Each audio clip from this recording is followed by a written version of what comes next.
शुक्लांबरधरं विष्णुं शशिवर्णं चतुर्भुजं प्रसन्नवदनं ध्यायेत् सर्वविघ्नोपशान्तये। आपदामपहत्तारं दातारं सर्वसम्पदां लोकाभिरामं श्रीरामं భూయో భూయో నమామ్యహం అని రామచంద్రమూర్తికి నమస్కారం చేసుకుని ఆయన ఏ విధంగా విశ్వామిత్ర మహర్షితో వెళ్తూ ఉన్నారన్న విషయం చూసుకుంటూ ఉన్నాము. పోయిన వారము మన విశ్వామిత్ర మహర్షి రామచంద్రమూర్తిని దశరథ మహారాజు దగ్గర నుంచి తీసుకొని బయలుదేరాడు. ఆ విధంగా చక్కగా తయారై వెళ్ళారు విశ్వామిత్ర మహర్షి వెనకాల. కొంత దూరం వెళ్ళిన తర్వాత సాయంత్రం అవుతూ ఉన్నది. ఒక చోట విశ్వామిత్ర మహర్షి వాళ్ళని ఆపారు. ఇంకా ఇక్కడే మనము ఈ రాత్రికి ఉందామని చెప్పి సాయంత్రం అయిపోయే లోపల మనము సంధ్యావందనాలు అవి చేసుకోవాలి అని, నువ్వు నీళ్ళని స్పృశించు రామా, నీకు కొన్ని మంత్రాలను నేను ఉపదేశం చేస్తాను అని చెప్పారు. చెప్పి బల అతి బల అన్న కొన్ని మంత్రాల సమూహాన్ని ఆయన మన రామచంద్రమూర్తికి ఇచ్చారు. ఆ మంత్రాలు చెప్తూ ఆ అస్త్రాలు ఆయన వాటిని ప్రదానం చేస్తూ అవి ఎంత గొప్పవి, ఏ విధంగా బ్రహ్మగారి యొక్క మనసు నుండి ఉద్భవించాయి అని వాటి గురించి చెప్తూ వచ్చారు. అవి ఉంటే ఇంకా ఎవరి దగ్గర ఉంటాయో వాళ్ళకి ఆకలి ఉండదు, దాహము ఉండదు, నీరసం కూడా రాదు.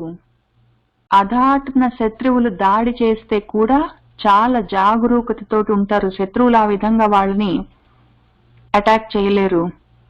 కాబట్టి దీన్ని పుచ్చుకొని ఆయన అన్నాడు. ఆయన ఇచ్చారు. మన రామచంద్రమూర్తి పుచ్చుకున్నారు. ఆ రాత్రి వాళ్ళు అక్కడే పడుకున్నారు. ఏదో గడ్డి పరకలతో చేసుకున్న పక్క మీద పాన్పు మీద పడుకొని ఇద్దరు పక్కన పక్కన పడుకున్నారు, రామచంద్రమూర్తి లక్ష్మణస్వామి. ఆ పసిపిల్లలకి చాలా కథలన్నీ కబుర్లన్నీ చెప్తూ మన విశ్వామిత్ర మహర్షి ఆ రాత్రికి వాళ్ళని నిద్రపుచ్చారు. తెల్లవారుతూనే మళ్ళీ లేచి ఆయన ఈ పిల్లలిద్దరిని లేపారు. కౌసల్య సుప్రజా రామ పూర్వ సంధ్యా ప్రవర్తతే ఉత్తిష్ట నరశార్దూల కర్తవ్యం దైవమాహ్నికం అని ఆయన చెప్పారు. ఆయన అట్లా పిలుస్తూ ఉండగానే వెంటనే వాళ్ళిద్దరు లేచారు. లేచి పొద్దున పూట చేయవలసిన పనులన్నీ, కాలకృత్యాలు తీర్చుకోవడం, స్నానాలు చేయడం, బట్టలు మార్చుకోవడం, భగవంతుడికి నమస్కారం చేసుకోవడం, ఏమేమి ఉన్నాయో అన్ని చేశారు. వాళ్ళు చేసి వచ్చి మన విశ్వామిత్ర మహర్షి దగ్గర నుంచున్నారు. వెళ్ళడానికి చాలా ఉత్సాహంగా నిలబడ్డారు. విశ్వామిత్ర మహర్షి వాళ్ళిద్దరిని తీసుకుని మళ్ళీ నడవడం మొదలు పెట్టారు. కొంత దూరం వచ్చిన తర్వాత మళ్ళీ సాయంత్రం అవుతూ ఉంటే ఇంకో చోట ఆపారు. ఒక ఆశ్రమం కనిపించింది అక్కడ. ఆ ఆశ్రమం అంతా గొప్పగా ఉంది. దాన్ని చూసి ఎవరిదండి ఈ ఆశ్రమం అని అడిగారు రామచంద్రమూర్తి. అయితే ఇక్కడ ఇంతకు ముందు కందర్పుడని, ఆయనకే కాముడని కూడా పేరుంది. ఆయన శివుడికి కోపం తెప్పిస్తే శివుడు ఆయన్ని భస్మం చేశాడు. ఆ విధంగా శరీరం లేకుండా ఆయన అనంగుడయ్యాడు. ఆ కందర్పుడు కాముడు అన్నవాడు. ఆయన యొక్క శిష్యుల ఆశ్రమం ఇది అని చెప్పి, ఇవాళ మనం రాత్రి ఇక్కడ పడుకుందాము, తెల్లవారు లేచి శుచి అయ్యి ఆశ్రమంలోకి వెళ్దామని చెప్పారు. ఆశ్రమాలంటే కొంచెం ఉంటాయి, కొంచెం పెద్దగా ఉంటాయి, వాటికి వాటికలు అవన్నీ ఉంటాయి. వీళ్ళు కొంచెం బయట ఉంటారు. అయితే ఆ ఆశ్రమ పదంలో అంటే ఎవరి ఆశ్రమాలు ఎవరి ప్రదేశాలు వాళ్ళకి అట్లా ఉండిండొచ్చు. యాగశాలలు ఉంటాయి, గోశాలలు ఉంటాయి, చదువుకోవడానికి వీలుగా ఉంటాయి, అక్కడ కొంత ఉంటుంది. కాబట్టి వీళ్ళు కొంచెం బయటే ఉండిండొచ్చు. ఆ సమయంలో వాళ్ళు వచ్చారని తెలుసుకుని అక్కడున్న ఆ ఋషులు, ఆ మునులు దీర్ఘ దర్శనంతో వీళ్ళని దర్శించి బయటికి వచ్చి వాళ్ళని తీసుకొని వెళ్ళి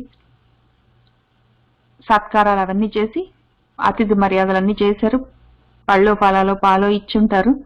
ఇంకా తర్వాత పడుకోవడానికి వాళ్ళు ప్రదేశం చూపిస్తే మళ్ళీ వీళ్ళు ముగ్గురు అక్కడ ఆ రాత్రికి విశ్రమించడానికి తీర్మానించుకున్నారు.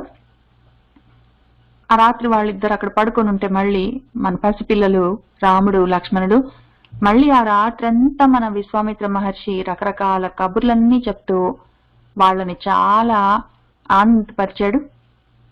ఆ తర్వాత వాళ్ళు పసిపిల్లలిద్దరు నిద్రపోతూ ఉన్నారు.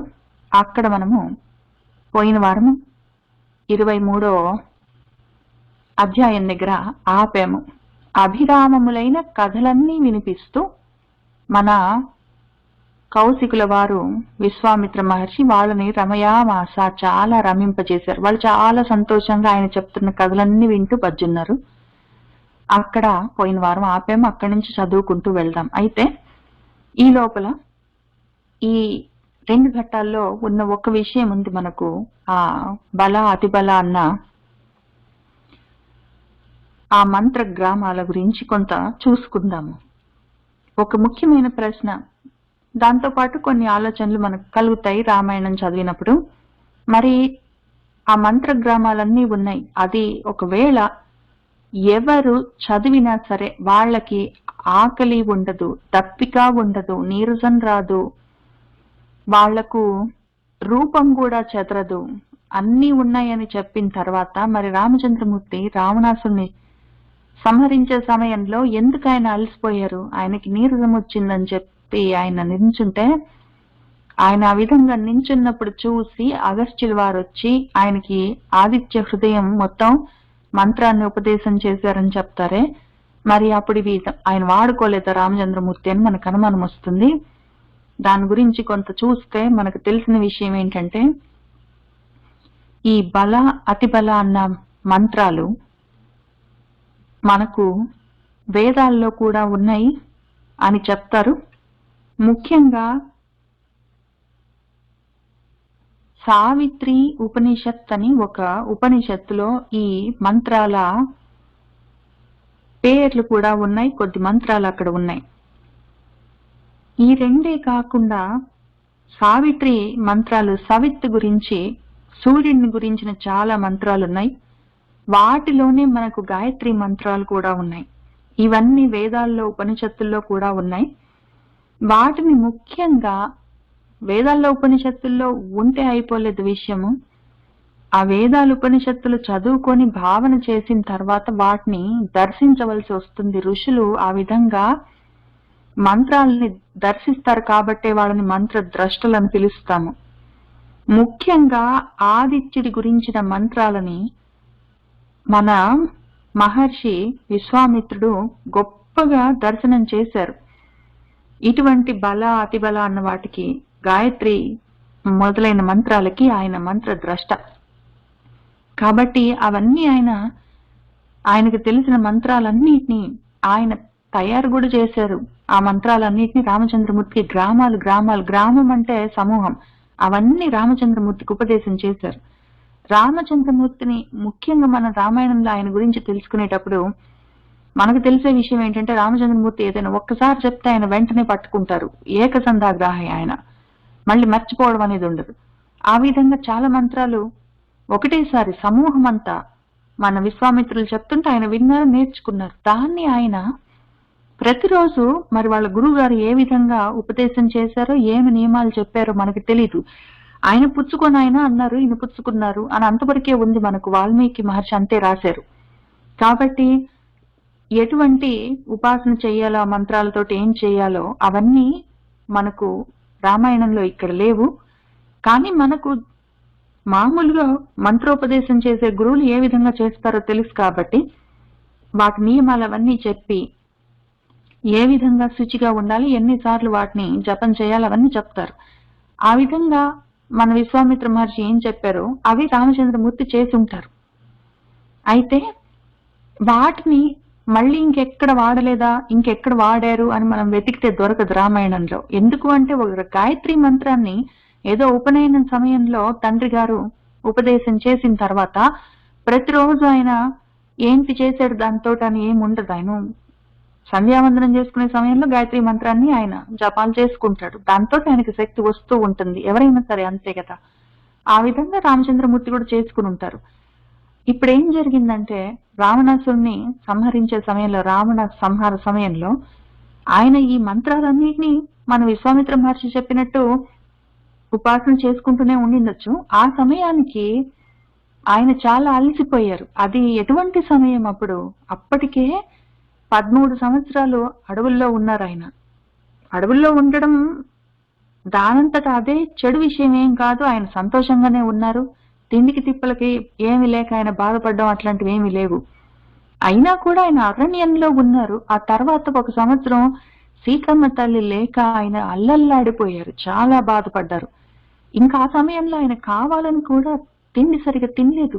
ఆయన కూడా చాలా చిక్కిపోయారు.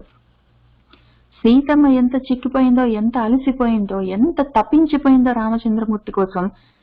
రామచంద్రమూర్తి కూడా అంత తప్పించారు. అంత అన్నం అవి తినకుండా, కంటికి నిద్ర లేక ఆయన ఎంత బాధపడ్డారో. ఆ రకంగా శారీరకంగా, మానసికంగా, శరీరంతో ఎంత ఆయన కృషించిపోయారో, మానసికంగా అంత ఆయన తపించిపోయారు. ఆ స్థితిలో ఉన్నప్పుడు ఇంకా సీతమ్మ అక్కడే ఉంది, వీడు అడ్డంగా ఉన్నాడు.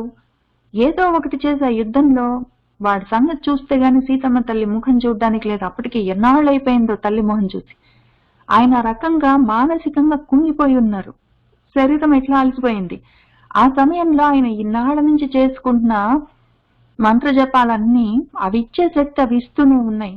ఆ సమయానికి ఇంకా వెంటనే ఎక్కువ శక్తి, చాలా ఎక్కువ కావాలి. ఆయన మనసు బలంగా ఉండాలి, శరీరం బలంగా ఉండాలి, యుద్ధం చేయాలి నిలబడి.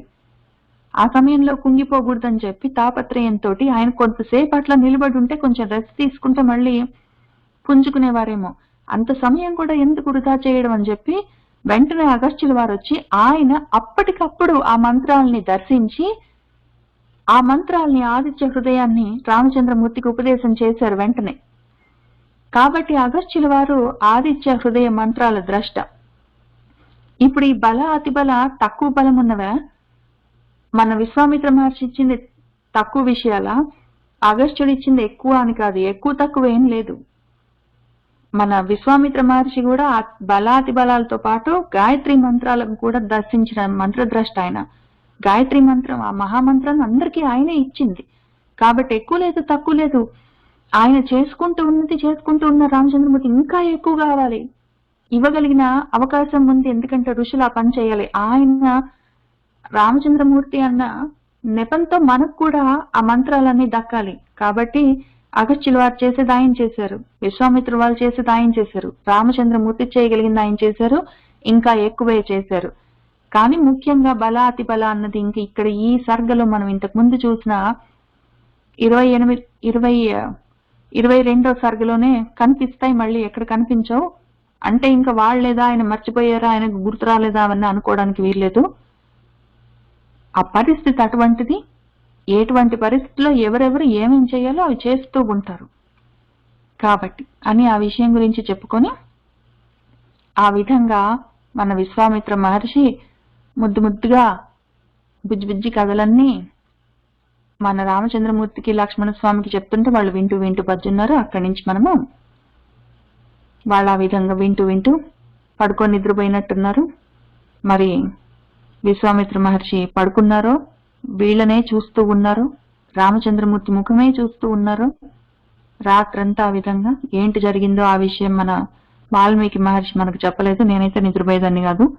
కాబట్టి విశ్వామిత్రులు కూడా అట్లనే కూర్చుని ఉంటారు అనుకుంటున్నాను. ఇంకా తర్వాత ఏమైందో చూద్దాము. శ్రీమద్ వాల్మీకి ఆది కావ్యే బాలకాండే పంచవింశ సర్గః. పంచ కాదు, 24వ సర్గ చదువుకుంటున్నాం ఇవాళ. చతుర్వింశ సర్గ చదువుకుంటున్నాము. అది కరెక్షన్ చేస్తాను. అప్పుడేం జరిగిందంటే, తతః ప్రభాతే విమలే కృతాహ్నికం అరిందమౌ విశ్వామిత్రం పురస్కృత్య నద్యాః తీరం ఉపాగతౌ. తతః ఇంకప్పుడు ఆ విధంగా వాళ్ళు రాత్రి పడుకున్నారు. ఇంకా ప్రభాతే, తెల్లవారుతూ ఉన్నది ఆ సమయంలో. అది ఎటువంటి ప్రభాతము? విమలే. ఈ ప్రభాతం ఒకటి, ఎక్కడైనా ప్రభాతం అని కనిపించగానే వెంటనే మన విశ్వామిత్ర మహర్షి విమలే అని చెప్తారు. విమలమైన ప్రభాత సమయంలో, అమలినమైన నిర్మలమైన ప్రభాత సమయంలో, శుద్ధమైన ప్రభాత సమయంలో అని చెప్తూ ఉంటారు. ఇంకొక పరిస్థితిలో కూడా మన వాల్మీకి మహర్షి విమలమని ఎక్కువ వాడేది ఆకాశం గురించి. విమలే అంబరే అని చెప్తుంటారు. విమలమైన, అమలినమైన, నిర్మలమైన ఆకాశం అని చెప్తారు. ఈ రెండు ఎక్కడ కనిపించిన ప్రభాతమైనా ఆకాశమైనా తప్పకుండా ఆయన విమలమనే చెప్తూ ఉంటారు. వెంటనే రామచంద్రమూర్తి కనిపిస్తే చాలు రామ రాజీవ లోచన అని చెప్తారు. రాజీవముల వంటి కన్నులు కలిగిన రామచంద్రమూర్తి అనకుండా ఊరికి రామ అని మాత్రం ఆయన పాపం పిలవలేరు. ఆ విధంగా విమలమైన, నిర్మలమైన ఆ సుప్రభాత సమయంలో మన అరిందమౌ, అరులు అంటే శత్రువులు, వాళ్ళని దమనం చేయగలిగిన వాళ్ళు మన వాళ్ళు ఇద్దరు పెద్దవాళ్ళు, రామచంద్రుడు, లక్ష్మణ స్వామి. పొద్దున అవుతూ ఉంటే ఇంకా కౌసల్య, సుప్రజ, రామ అని నిద్ర మేల్కొల్పవలసిన అవసరం కూడా లేదు, వాళ్లే లేచిపోయారు. నిద్ర లేచి ఆహ్నికాలన్నీ, పొద్దున లేచిన తర్వాత చేయవలసిన పనులన్నీ, కాలకృత్యాదులతో పాటు స్నానాధికాలు, వాటితో పాటు పూజలు, జపాలు ఏం చెయ్యాలో అవన్నీ కృతా చేశారు. చేసి తయారయ్యి మళ్ళీ వాళ్ళు బట్టలు వేసుకొని, వాళ్ళ తలలు దూకొని, వాళ్ళు చక్కగా వాళ్ళ బాణాలు, బిల్లులు, అమ్ముల పొదులు, వాళ్ళ కత్తులు, ఒరలు అవన్నీ చూసుకొని అన్నీ పట్టుకొని, ఇంకా విశ్వామిత్ర మహర్షిని పురస్కృత్య ముందు పెట్టుకొని, విశ్వామిత్ర మహర్షి ముందు నడుస్తుంటే వీళ్ళిద్దరు వెనక నడుస్తూ అక్కడ నద్యాహ, ఆ నది యొక్క తీరాన్ని ఉపాగతవు చేరారు. తెల్లవారిన తర్వాత మళ్ళీ వీళ్ళిద్దరు లేచారు, తయారయ్యారు. విశ్వామిత్ర మహర్షి వెంట ఆ నదీ తీరానికి నడిచారు. తతః ప్రభాతే విమలే కృతాహ్నికం అరిందమౌ విశ్వామిత్రం పురస్కృత్య నద్యాః తీరం ఉపాగతౌ తే చ సర్వే మహాత్మానః మునయః సంస్కృతవ్రతాః ఉపస్థాప్య శుభాం నావం విశ్వామిత్రం అధా అబ్రువన్.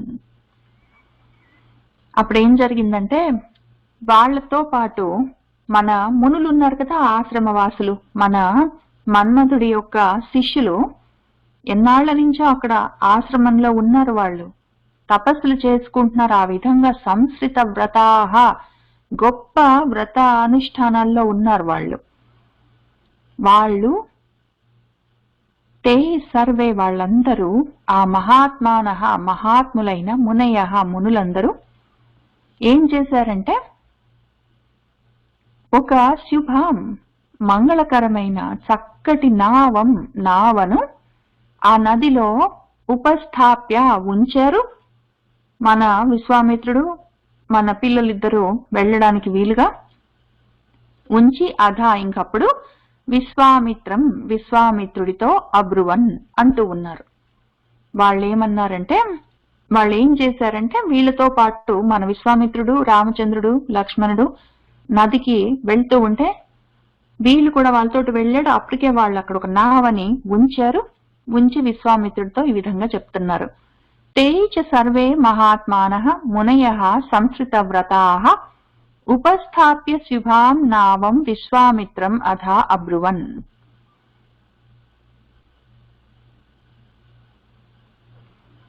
ఆరోహతు భవాన్ నావం రాజపుత్ర పురస్కృతః అరిష్టం గచ్చ పంధానం మాభూత్ కాల విపర్యయః. వాళ్ళు ఏమన్నారంటే, భవాన్, మీరు రాజపుత్ర పురస్కృతః, రాజపుత్రులని, రాకుమారులను ముందు పెట్టుకొని, నావం, ఈ నావను, ఆరోహతు, ఎక్కండి మరి. కాల విపర్యయః, కాలము జరగడము, మా భూత్ అవ్వకూడదు, జాగు జరగకూడదండి, లేట్ అవ్వద్దు, మీరు రాకుమారులతో పాటు పడవని ఎక్కండి అని చెప్పారు. తర్వాత పంధానం మార్గంలో అరిష్టం అదృష్టం లేదా భద్రం అయ్యేటట్టు మీరు గచ్చా వెళ్ళండి అని చెప్పారు. జాగ్రత్తగా భద్రంగా వెళ్ళండి అని చెప్పారు. మనము పంధానం అరిష్టం గచ్చా అంటే సేఫ్ జర్నీ అంటాం కదా, విష్ యువర్ సేఫ్ జర్నీ అంటాం కదా, బాన్ వాయేజ్ అని. అది సంస్కృతంలో అరిష్టం పంధానం గచ్చా అని అర్థం. మీ మార్గము భద్రమవుగాక అని అర్థం. ఇక్కడ అరిష్టం అనుంటే, అరిష్టం అంటే మంచి కాదు కదా, చెడు కదా అని మనకు అనిపిస్తుంది. అరిష్టానికి అటు ఇటు రెండు అర్థాలు ఉన్నాయి. అసలు అరిష్టం అంటే మంచి చెడు అని కాదు, అరిష్టం అంటే అదృష్టం. దాన్ని ఒకవేళ మనకు యాక్చువల్ గా కంటికి కనిపించదు, కానీ ఏమైనా శకునాలు లాంటివి అనిపిస్తే, భుజం కదలడము, కన్ను అదరడము అట్లాంటివి ఏవైనా, లేకపోతే పిక్కలు ఏమైనా కూయడము అట్లాంటివి ఏమైనా అనిపించాయి అనుకోండి, అప్పుడు ఏదో శకునాలు అనుకుంటాం కదా. ఆ శకునాలు ఒక్కొక్కసారి మంచి శకునాలు అని అనుకుంటాము, అప్పుడు వాటిని ఏదో శుభ శకునాలు అంటాం. కొన్ని కాకపోతే మనము అరిష్టాలు అంటాం. కానీ రెండు అరిష్టాలు, రెండు అదృష్టాలే, కనిపించవు అవి. శకునాలు ప్రిమానిషన్స్ లాగా ముందు కొంచెం అనిపిస్తాయి. సూచనలు ఏవైనా సరే శకునాలు, వాటిని అరిష్టాలు అంటాము. ఇక్కడ కూడా అంతే. అరిష్టం అంటే మంగళం అని అర్థం. అరిష్టం అంటే చెడనే కాదు, మంగళమని భద్రమని అర్థం. ఆ రకంగా మీ మార్గము భద్రమవుగాక అని వాళ్ళు చెప్పారు. ఆరోహతు భవాన్ నావం రాజపుత్ర పురస్కృత అరిష్టం గచ్చ పంధానం మాభూత్ కాల విపర్యయః. విశ్వామిత్రః తథా ఇతి ఉక్త్వా తాన్ ఋషీన్ ప్రతిపూజ్య చ తతార సహితః తాభ్యాం సరితం సాగరం గమాం. ఇంకప్పుడు విశ్వామిత్రః, మన విశ్వామిత్రుడు, తథా అట్లానేనండి, ఇతి అని, ఉక్త్వా అని, సరేనండి మరి అన్నాడు అని, తాన్ ఆ యొక్క ఋషులను ప్రతిపూజ్య నమస్కరించాడు, వెళ్ళొస్తానన్నాడు.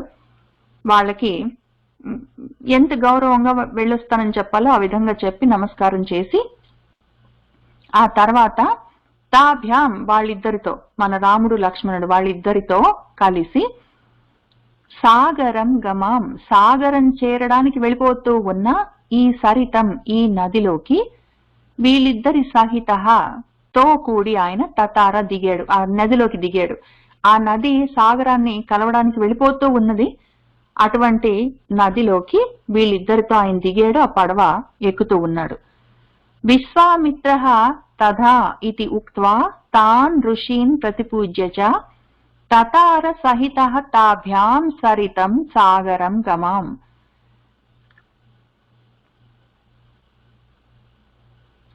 తత్ర శుశ్రావ వై శబ్దం తోయ సంరంభవర్ధితం మధ్యమాగమ్య తోయస్య తస్య శబ్దస్య నిశ్చయం జ్ఞాతు కామః మహాతేజాః సహ రామః కనీయసా. తత్ర, ఇంకప్పుడు అక్కడేం జరిగిందంటే, ఆ తోయస్య ఆ నీళ్లలో, నదిలో, మధ్యం ఆగమ్య మధ్య దాకా కొంత దూరం వెళ్ళారు వాళ్ళు. వెళ్ళిన తర్వాత మధ్యలో ఏమైందంటే, ఆ నీళ్లు, ఆ నది తోయ సంరంభవర్ధితం, పెద్ద సంరంభంతో ఆ నీళ్లు పెద్ద ఉరుకులు పరుగులతోటి వెళ్తూ ఉన్నది. అక్కడ శబ్దం, ఒక పెద్ద శబ్దము, మామూలుగా వెళ్తున్న నీళ్లు వెళ్తూ ఉంటే, నది ప్రవహిస్తూ ఉంటే కళకళ కళకళ శబ్దం ఎట్లానే వస్తుంది. ఇక్కడ మరి ఉధృతంగా ఉంది శబ్దం. ఆ శబ్దాన్ని శుశ్రావ విన్నారు. విని ఇంకప్పుడు మన రామచంద్రమూర్తి మహాతేజాహ, మన వాడికి అంత తేజమూర్తి, ఆయనకి ఏదైనా తెలుసుకోవాలని ఎప్పుడు ఆకాంక్ష ఉంటుంది. ఆయన వెంటనే కనీయస, కనీయం అంటే చిన్నవాడు అని అర్థం. చిన్నవాడితో పాటు అంటే మన లక్ష్మణుడితో సహా కూడి, తస్య శబ్దస్య ఆ శబ్దం యొక్క నిశ్చయం, ఆ పద్ధతి ఏంటి, దాని అసలు ఏంటి జరుగుతుందో, ఆ శబ్దం ఎక్కడి నుంచి వస్తుంది, దాని కథ ఏంటి, దాని విధి ఏంటి అని జ్ఞాతుకామః తెలుసుకోవాలని ఆయనకు అనిపించింది. కొంత దూరం వెళ్ళేసరికి ఆ నది ఇంకా అంతవరకు ఉన్న నది ఇంకా పెద్ద హోరెత్తుతున్న శబ్దాలతో వినిపిస్తూ ఉన్నది. అయితే తమ్ముడికి కూడా అనిపించింది, ఆయన అన్నగారి సైడ్ చూసుంటాడు. అయితే అన్నగారు నువ్వు ఉండి నేను అడుగుతానని ఆయన ఇంకా ప్రశ్న అడగబోతున్నాడు. తత్ర శుశ్రావ వై శబ్దం తోయ సంరంభవర్ధితం మద్యం ఆగమ్య తోయస్య తస్య శబ్దస్య నిశ్చయం జ్ఞాతుకామః మహాతేజాః సహ రామః కనీయసా. ఆయన ఏం చేస్తున్నాడంటే, అధ రామః సరిన్మధ్యే పప్రచ్ఛ మునిపుంగవం వారినః భిద్యమానస్య కిం అయం తుములః ధ్వని అని అడిగాడు.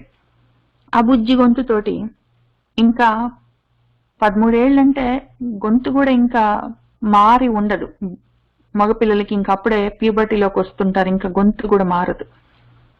అట్లాంటి బుజ్జి గొంతుతోటి ఆయన ఏం అడిగాడంటే, మన రామచంద్రమూర్తి అప్పుడు ఆ సరిన్ మధ్యే, ఆ నది మధ్యలో మునిపుంగవం మన విశ్వామిత్ర మహర్షితో పప్రచ్ఛ, ఈ ప్రశ్న పప్రచ్ఛ ఉత్త ప్రశ్న కాదు, ప్రశ్నించ ఆ శబ్దం ఏంటండి అని అడగొచ్చు, కానీ ఆయన పరిప్రశ్నలు పప్రచ్ఛలు చేస్తారు. చాలా మర్యాదగా గౌరవంగా అడుగుతారు.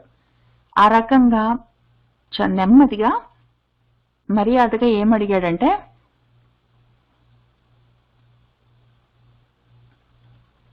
ఈ వారినః, ఈ నీళ్లది ఏదో విద్యమానస్య, ఏదో పగలగొడుతున్నట్టు, ముక్కలవుతున్నట్టు పెద్ద పెద్ద ఈ ధ్వనులన్నీ, ఈ శబ్దాలు ఏదో పగిలిపోతున్నట్టు, ఉత్తకు కూడా కాదు, పెద్దగా పేలుతున్నట్టు, పేలుళ్లలాగా ఈ తుములహ భయంకరం. తుములం అంటే ఇంక పెద్ద శబ్దం అని అర్థం, పెద్ద ధ్వని. అయం ఇది, కిం ఏంటండి ఇది, ఇంత పెద్ద ఏదో పంటలవన్నీ పగులుతున్నట్టు పెద్ద శబ్దాలన్నీ వస్తున్నాయి, ఏంటండి ఈ శబ్దాలు అని అడిగాడు. అథ రామః సరిన్మధ్యే పప్రచ్ఛ మునిపుంగవం వారినః విద్యమానస్య కిం అయం తుములః ధ్వని అని అడిగాడు. రాఘవస్య వచః శ్రుత్వా కౌతూహల సమన్వితం కథయామాస ధర్మాత్మా తస్య శబ్దస్య నిశ్చయం. అప్పుడు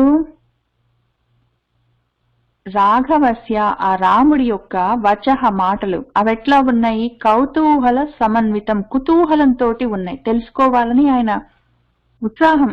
చిన్నపిల్లాడు, ఇంత దూరం ఎప్పుడు వాళ్ళ అమ్మని వాళ్ళ నాన్నగారిని వాళ్ళని వదిలిపెట్టి ఎక్కడికి రాలేదు.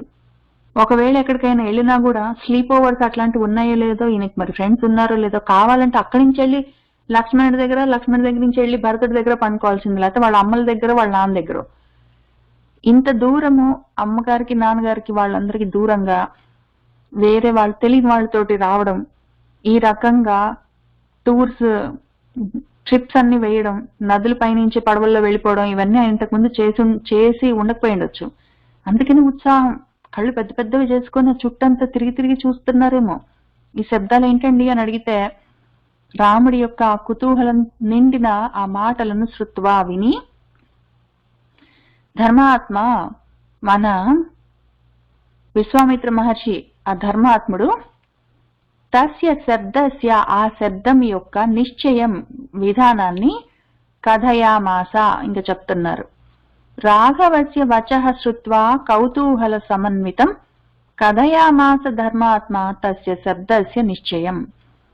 ఆయన ఏం చెప్తున్నారంటే, కైలాస పర్వతే రామ మనసా నిర్మితం సరహ బ్రహ్మణా నరసార్తుల తేన ఇదం మానసం సరహ. రామ, ఇదిగో కైలాస పర్వతే, కైలాస పర్వతం పైన బ్రహ్మగారితో ఆయన యొక్క మనసు చేత ఈ సరహ, ఈ సరస్సు, ఈ నది నిర్మింపబడ్డది. ఇప్పుడు మనం వెళ్తున్న నది కైలాస పర్వతం పైన బ్రహ్మగారి చేత ఆయన మనసు నుండి నిర్మించబడ్డది.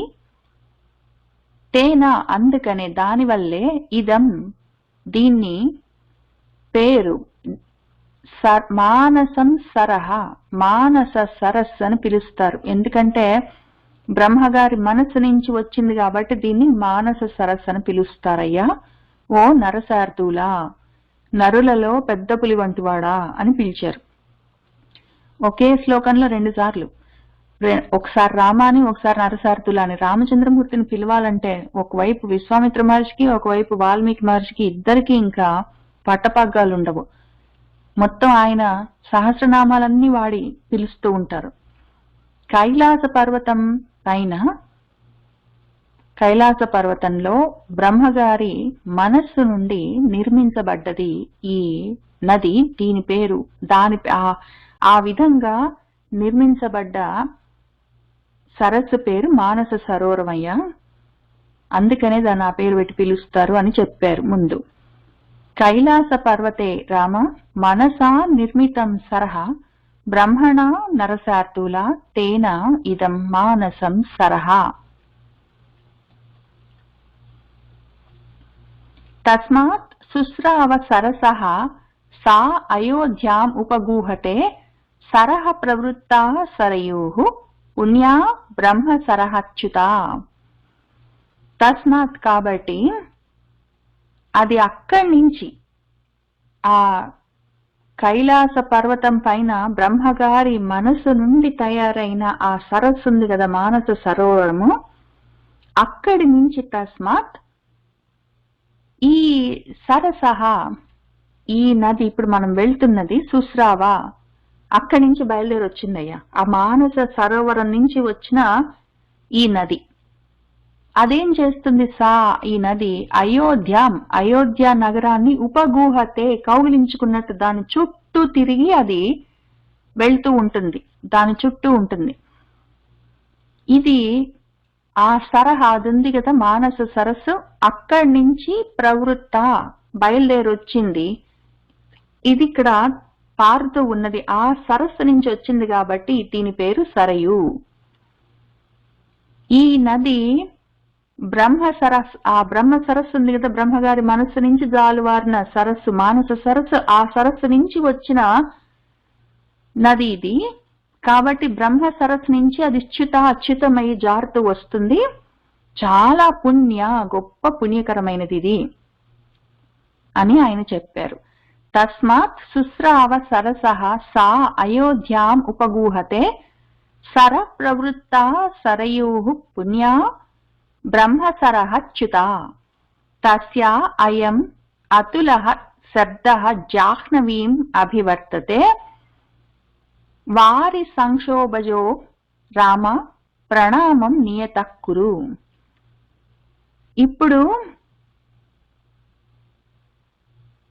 అయం శబ్ద, ఈ శబ్దం ఉంది కదా అతులః, ఇంకా తులం దీని లాంటి శబ్దం ఉన్న ఇంత పెద్ద డమడమ టపటప ఏదో పగులుతున్నట్టు విద్యమానం అని చెప్పావు కదా నువ్వు, ఆ రకంగా వస్తున్న ఈ శబ్దాలన్నీ తస్య దానివే.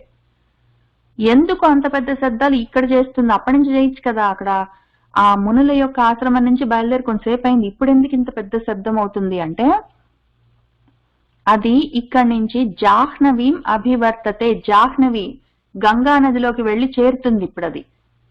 కాబట్టి ఆ నీళ్లు అక్కడ సంక్షోభానికి గురైతాయి. ఈ 2 నదులు అక్కడ కలుస్తాయి. ఆ 2 నదులు వచ్చి 2 వైపుల నుంచి అక్కడ కలిసేసరికి ఆ కలయిక వల్ల ఇంత పెద్ద శబ్దము అతుల శబ్దము, ఈ అయం అతుల శబ్ద దాని వల్లే వస్తూ ఉందయ్యా. రామా నువ్వు నియమంగా దానికి శ్రద్ధగా ప్రణామం కురు నమస్కారం చెయ్యి. ఎందుకంటే ఇది ఆ 2 నదుల సంగమం, అది అంత గొప్ప స్థానము, సంగమ స్థానము, చాలా గొప్ప విషయం, నమస్కారం చెయ్యి అని చెప్పారు మన విశ్వామిత్ర మహర్షి. తస్యా అయం అతులః శబ్దః జాహ్నవీం అభివర్తతే వారి సంక్షోభజః రామ ప్రణామం నియతః కురు. తాభ్యాం తు తౌ ఉభౌ కృత్వా ప్రణామం అతి ధార్మికౌ తీరం దక్షిణం ఆసాద్య జగ్మతుహు లఘు విక్రమౌ. ఇంకప్పుడు అతి ధార్మికౌ, ఎంతో ధర్మం తెలిసిన వాళ్ళు, గొప్ప ధార్మికులు వాళ్ళు, రాముడు లక్ష్మణుడు వాళ్ళిద్దరూ. తౌ ఉభౌ వాళ్ళిద్దరూ, తాభ్యాం ఆ రెండు నదులకు, ప్రణామం కృత్వా ప్రణామం నమస్కారం చేశారిద్దరు. ఆ తర్వాత ఆ నది యొక్క దక్షిణం తీరం, దక్షిణ తీరానికి అవతల ఒడ్డుకు ఆసాద్య చేరి, ఇంకా ఆ నది దిగారు. మరి ఒకవేళ దిగిన తర్వాత ఆ పడవను అక్కడే ఎక్కడైనా కట్టేసి ఉంటారు. ఆ తర్వాత ఇంకా లఘు విక్రమౌ, చిన్న చిన్న అడుగులు, వేగంగా అడుగులు వేస్తూ వాళ్ళు జగ్మతుహు, అక్కడి నుంచి ఆ నదీ తీరంలో నుంచి అవతల అటు సైడ్ ఒక అడవి లాంటిది ఉంది, అందులోకి వెళ్తూ ఉన్నారు గబగబా.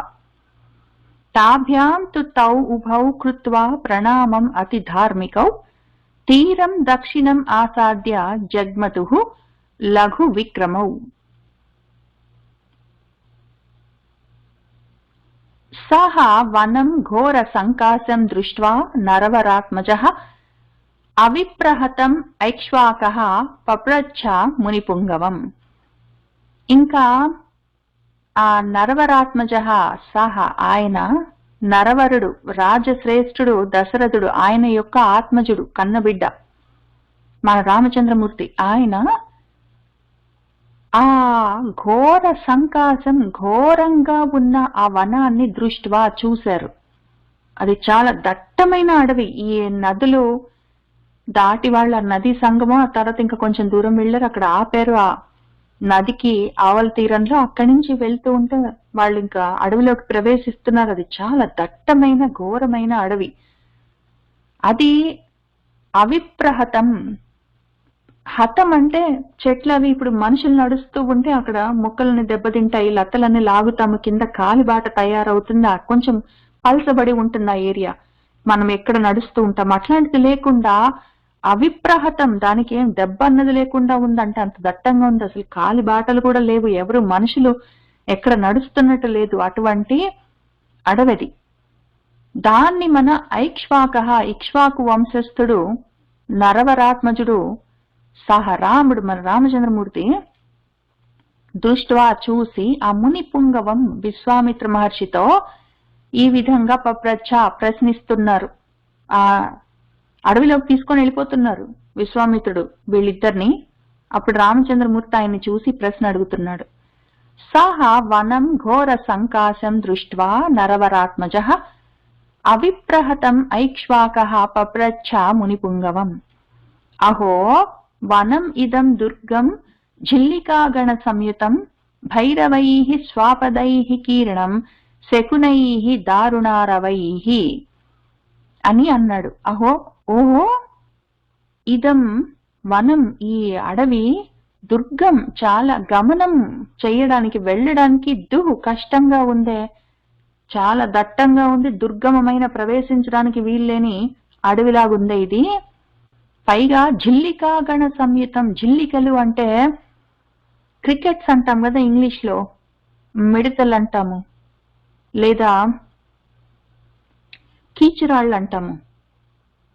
రాత్రిపూట అవుతే చీకట్లో అట్లా అడవుల దగ్గర చెట్లు ఎక్కువ ఉన్న చోట క్రికెట్స్ రాత్రిపూట వస్తాయి ఈ శబ్దాలు.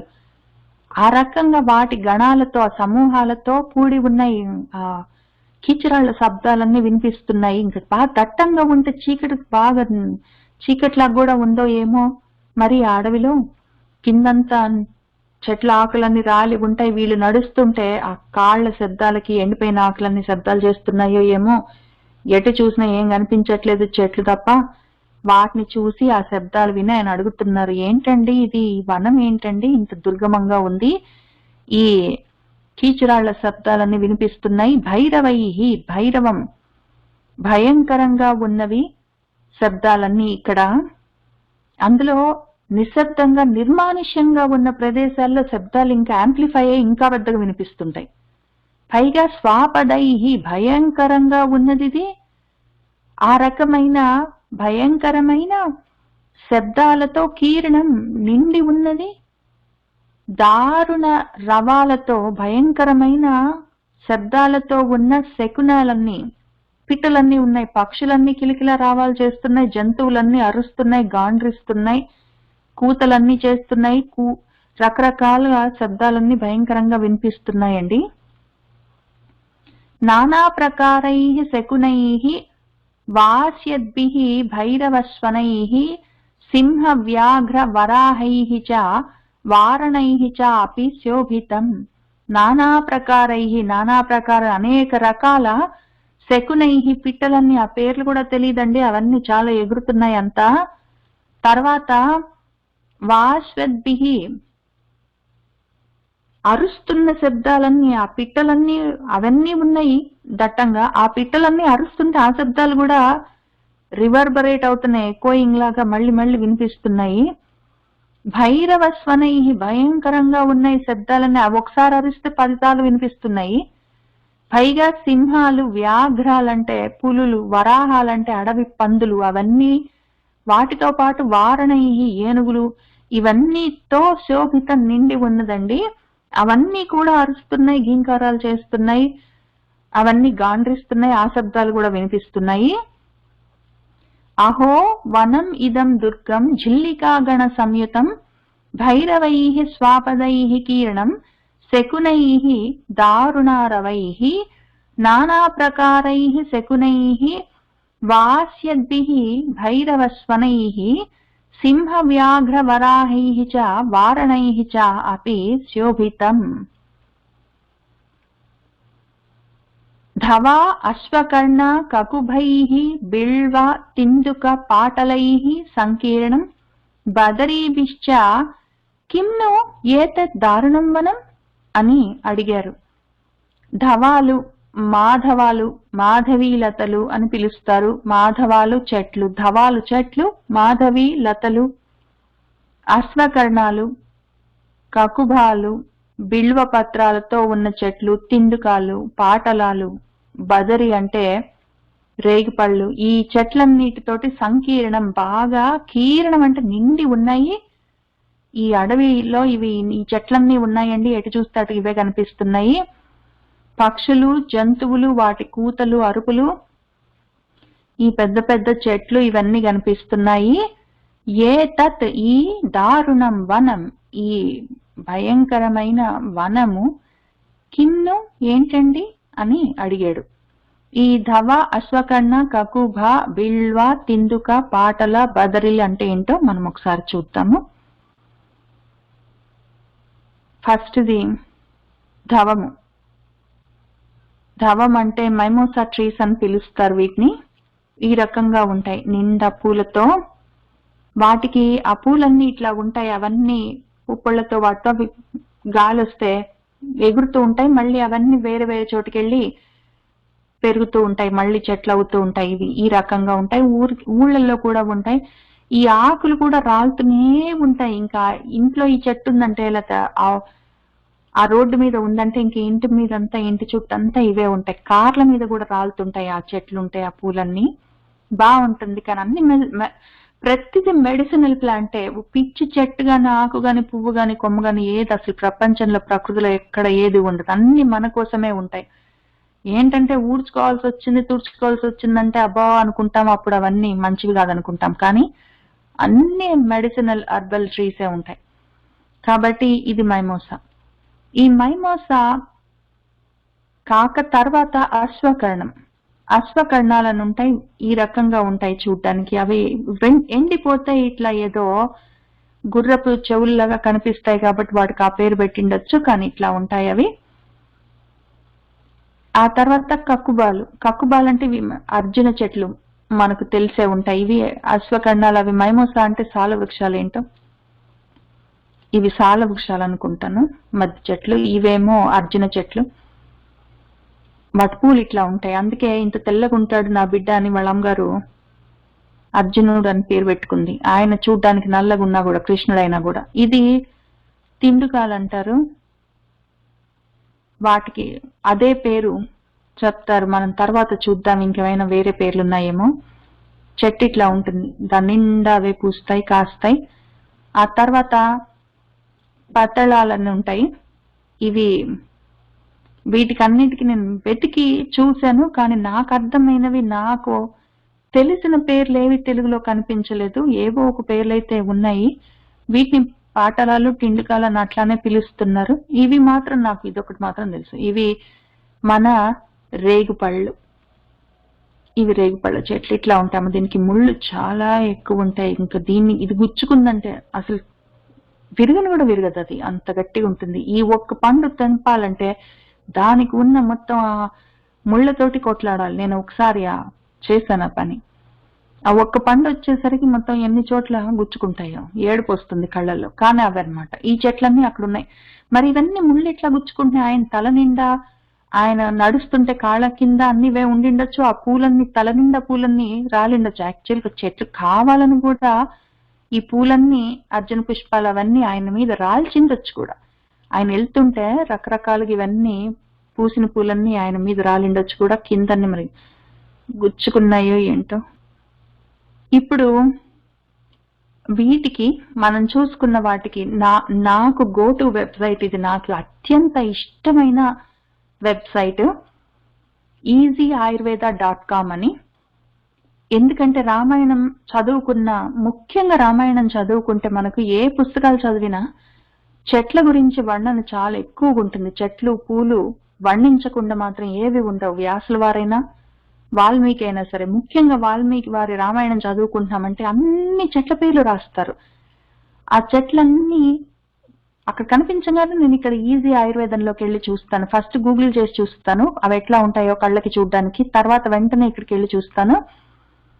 ఈ వెబ్సైట్ వాళ్ళకి నమస్కారం చేసుకుంటున్నాను. తప్పకుండా దానివల్ల ఉపయోగాలు ఏంటి, సైడ్ ఎఫెక్ట్స్ ఏంటి, దాని బొటానికల్ నేమ్ ఏంటి, దాని తర్వాత అందులో ఎన్ని వెరైటీస్ ఉన్నాయి, కెమికల్ కాంపోజిషన్స్ ఏంటి, అవి ఏ మందుల్లో ఆయుర్వేదంలో వాడతారు అని రాస్తారు. అన్ని పేర్లు ఉంటాయి. ఇక్కడ తెలుగులో అసలు దీనికి ఫస్ట్ దానికి అసలు ఆ పేరు రాయలేదు వాళ్ళు, ఎందుకో మరి ఈ ధవానికి. కానీ టచ్ మీ నాట్ అని చెప్తున్నారు. దానివల్ల ఏంటి, మనకు లాభం ఏంటి, అది ఎక్కడెక్కడ ఉంది, ఇదే విషయాన్ని, ధవాన్ని ఎన్ని పేర్లతోటి మన పురాణాల్లో వాడారు. ఆ పేరు ఎన్ని పేర్లతోటి ఆ చెట్టు పిలువబడ్డది అవన్నీ ఉంటాయి. దాంతో పాటు దాని క్లాసిఫికేషన్స్, దానివల్ల ఏంటది, వాతమా, ఏ జబ్బుకి అది పనిచేస్తుంది ఏంటి అని అవన్నీ ఉంటాయి. వాటితో పాటు దాని రసం ఏంటి, దాని టేస్ట్, గుణం ఏంటి, అది ఈజీగా డైజెస్ట్ అవుతుందా, డ్రైనెస్ ని ఇస్తుందా, రూక్షం అంట. నిన్న మనం భగవద్గీతలో చూసుకున్నాం కదా, రూక్షం లాంటివి ఏమైనా ఉంటే తినద్దని చెప్పి ఆయన. ఒకవేళ దానికి ఏమైనా ఈ విపాకము కటువుగా ఉంటుంది, దాని శీతలంగా కూలే అంటే ఇది చలువ చేస్తుంది. కఫము పిత్తము హరిస్తుందంట. కఫ పిత్త హర అంట దాని పేరు. దాని కర్మ, దాని పని, అదేం చేస్తుంది, ఈ పువ్వు, ఈ చెట్టు, దానివల్ల వచ్చేది ఏంటి అంటే దాని కర్మ, దాని పని ఏంటి అంటే కఫము పిత్తాన్ని హరిస్తుందంట. అది ఆ కఫ పిత్త దోషాలని తీసేస్తుంది. దేన్ని వాడతామంటే రూట్ వాడతాము, మొత్తం హోల్ ప్లాంట్ కూడా వాడొచ్చుట. డోసేజెస్ ముఖ్యంగా ఇక్కడ కూడా ఉందనుకుంటాను. ఇక్కడ చూసారా, సంస్కృతంలో, ఆయుర్వేదంలో, అసలు ఒరిజినల్ సంస్కృతంలో ఆ ఆయుర్వేదం పుస్తకంలో ఈ చెట్టు గురించి ఉన్న శ్లోకాలని ఇక్కడ పెడతారు. వాళ్ళకు మళ్ళీ నమస్కారం చేసుకుంటున్నాను. ఎన్ని విషయాలు రాస్తారో, అసలు ఏ చెట్టుని అక్కడ వాల్మీకి మార్చి అక్కడ రాస్తారో రామాయణంలో, ఆ చెట్టు మొత్తం ఇన్ఫర్మేషన్ ఈ ఈజీ ఆయుర్వేదంలో ఉంటుంది. మొత్తం దాని మంచి చెడుతో సహా, మంచి లేదు చెడు లేదు, దేనికి పనికొస్తాను, అన్ని పనికొచ్చేవి ఉంటాయి. అన్ని మెడిసినల్ హెర్బ్స్ అవన్నీ ఉంటాయి. ఎక్కడ ఎంత ముద్దొస్తుందో అసలు. చాలాసేపు ఇక్కడ కూర్చొని చదువుతుంటాను ఊరికినే. ఒక్కొక్కసారి నాకేం తోచకపోతే ఈ శ్లోకాలు కూడా చదవడానికి ప్రయత్నం చేస్తుంటాను. ఏంటి చెప్తున్నారు అని. పైగా ఇక్కడున్న విషయాల్ని వాళ్ళు ఇంగ్లీష్ లో ట్రాన్స్లేట్ చేసి రాస్తారు కాబట్టి అవి ఎక్కడెక్కడ ఏమేమి రాశారు అని చెప్పి చూస్తుంటాను. చాలా ఫన్ ఉంటుంది. అట్లనే ఈ పాతలము, తెలుగులో దాని పేరు కాలిగొట్టు అంట, కన్నడంలో పద్రమూర అంట. తెలియకపోయిండొచ్చు మనకి, ఎందుకంటే రోజు వాడేది కాదు. అట్లనే ఇది తర్వాత ఇంకొక చెట్టు, ఇది మనం బేర్ అంటాం కదా మనం, రేగి పళ్ళు అట్లాంటివి. అట్లా ప్రతిది ఏది, అశ్వకర్ణాలు కూడా వాళ్ళు బొమ్మలతో సహా పెడతారు. అంటే ఏంటి, ఎందుకు, ఎక్కడ వాడాలి, ఏ పార్ట్ ఆ చెట్టుది దేంది వాడాలి, ఎందుకు వాడతాం, అన్నీ ఉంటాయి. ఏది చూసినా సరే, ఇది చూసి నేను బాగా గట్టిగా తీర్మానించుకుంది ఏంటంటే, పిచ్చి ఆకు గాని, పిచ్చి చెట్టు, పువ్వు, కాయ, మొగ్గ ఏది ఒక్కటి లేదు ప్రకృతిలో. ప్రతిది మన కోసమే. భగవంతుడు దేనికో దానికి పెట్టాడు. మన కోసమే అంటే నా ఒక్క మనిషిలో ఒక్కొక్కళ్ళ కోసమే కాదు, భూమి మీద ఉన్న సకల జీవాలకి ఏవేవి కావాలో అన్ని పెట్టాడు ఆయన. ఆ పెట్టిన వాటినన్నిటిని మన పూర్వీకులందరూ రాసి పెట్టుకున్నారు, ఆయన ఎందుకు భూమి మీద వీటిని పెట్టాడు అని. భగవంతుడు భూమి మీద ఏది పెట్టినా భూమి మీద ఉన్న ప్రాణులకు పనికొచ్చేవే పెట్టారు అని వాళ్ళు తెలుసు కాబట్టి ఆ వాటి గురించి విషయాలన్నీ రాసి పెట్టారు. మనకు చూసుకునే ఓపిక ఉంటే ఎన్ని తెలుస్తాయో అంతమంది అంత సేవ చేస్తున్నారు. యాక్చువల్గా ఇది సంస్కృతంలో ఎక్కడ ఏమి రాసి ఉంది అంత శ్లోకాలతో సహా పెడతారు. కాబట్టి అవి ధవ, అశ్వకర్ణ, కకుభ, బిల్వ, తిందుక, పాటల, బదరి అన్న చెట్లన్నీ ఉన్నాయండి. ఈ ఏతత్ దారుణం వనం కిన్ను ఏంటండి అని మన రామచంద్రమూర్తి అడిగాడు విశ్వామిత్ర మహర్షిని. తం ఉవాచ మహాతేజా విశ్వామిత్ర మహాముని శ్రూయతాం వత్స కాకుత్స యస్య ఏతద్ దారుణం వనం. ఆ విధంగా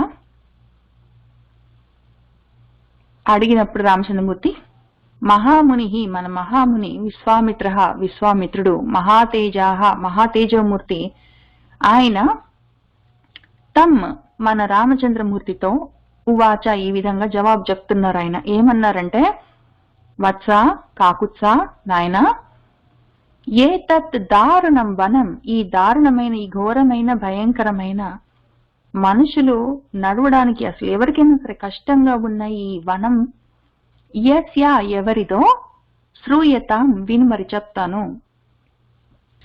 తం ఉవాచ మహాతేజా విశ్వామిత్ర మహాముని శ్రూయతాం వత్స కాకుత్స యస్య ఏతద్ దారుణం వనం.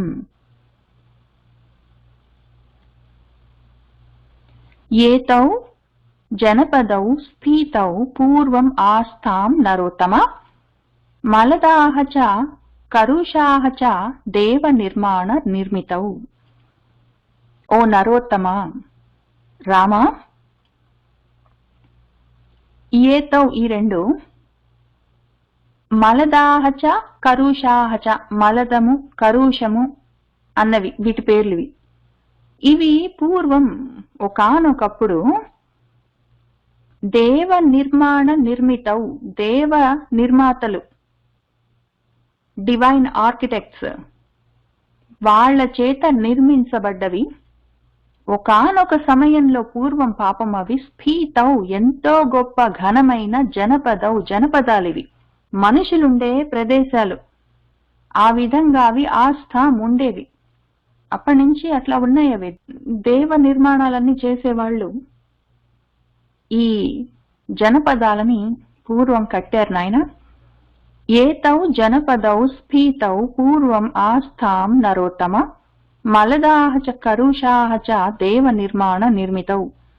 పురా వృత్రవధే రామ మలేన సమభిప్లుతం క్షుధా చ ఏవ సహస్రాక్షం బ్రహ్మహత్యా సమావిశత్. రామ, పురా ఒక సమయంలో, పాతకాలంలో, వృత్రవధే, వృత్రాసురుడన్న ఒక రాక్షసుణ్ణి వధించడం వల్ల సహస్రాక్షుడికి బ్రహ్మహత్య అన్నది ఒక దోషము సమావిశత్ కలిగింది. దానితో పాపం ఆయన మలినంతో కల్మషంతోటి, క్షుధాచయేవ ఆకలితోటి, సమభిప్లుతం ఆయన ఆవహింపబడ్డాడు. ఈ ఆకలి మలము ఆయన్ని ప్రవేశించాయి. ఆకలి ఉందంటే అన్నం తినాలి, అన్నం తింటే మలం లేక ఏం చేస్తుంది, అవి ఆయనని ఆవరించాయి ఆయన ఒక సమయంలో. ఎందుకంటే దేవతలు మామూలు మనుషులు తినే అన్నం తినరు, వాళ్ళకి ఆకలి ఉండదు. వాళ్ళు అమృత అసనులు, వాళ్ళు అమృతాన్ని భుజిస్తారు, అంతవరకే, వాళ్ళకి ఆకలి కూడా ఉండదు. కానీ ఆకలి వల్ల అన్నం తింటే మలము, ఇవన్నీ పాపం ఆయన్ని పట్టుకున్నాయి. ఎందుకంటే వృత్రాసురుణ్ణి సంహరించాల్సి వచ్చింది. దానివల్ల ఆయనకి బ్రహ్మహత్య అన్న ఒక దోషం కలిగింది. పురా వృత్రవధే రామ మలేన సమభిప్లుతం క్షుధా చ ఏవ సహస్రాక్షం బ్రహ్మహత్యా సమావిశత్ తం ఇంద్రం మలినం దేవాః ఋషయః చ తపోధనాః కలశైః స్నాపయామాసుః మలం చ అస్య ప్రమోచయన్. అప్పుడు తపోధనాః తపోధనులైన తపస్సే ధనంగా కలిగిన వాళ్ళు, ఋషయః ఋషులు, చ అట్లానే దేవాః దేవతలు, ఇంక దేవతలు ఋషులు ఇంక మరేం చేస్తారు, వాళ్ళ రాజుగారు ఇంద్రుడు ఆయనకింత కష్టం వచ్చింది కాబట్టి వాళ్ళు మలినం ఆ విధంగా మలినమై ఉన్న తం ఆ యొక్క ఇంద్రం ఇంద్రుణ్ణి వాళ్ళు ఏం చేశారంటే అస్య ఆయన యొక్క మలం ఆ మలాన్ని ప్రమోచయన్ విమోచనం చేయడానికి ఆయనలో కలిగిన దోషాల్ని తీసేయడం కోసం అని చెప్పి వాళ్ళు కలశైహి కలశాలతో స్నాపయామాసుహు స్నానం చేయించారు. ఇది కూడా ఒకటి వచ్చింది పాపం.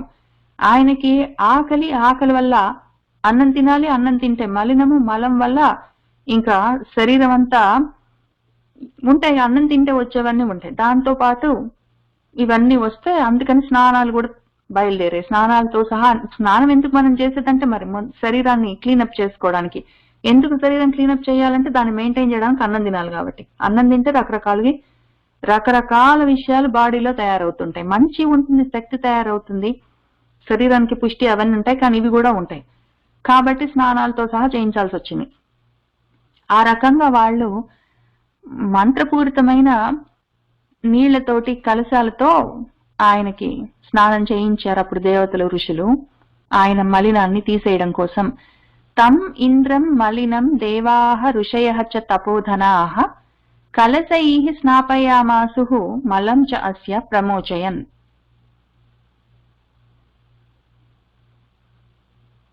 ఇహ భూమ్యాం మలం దత్వా దేవాః కారుషమేవ చ శరీరజం మహేంద్రస్య తతః హర్షం ప్రపేదిరే.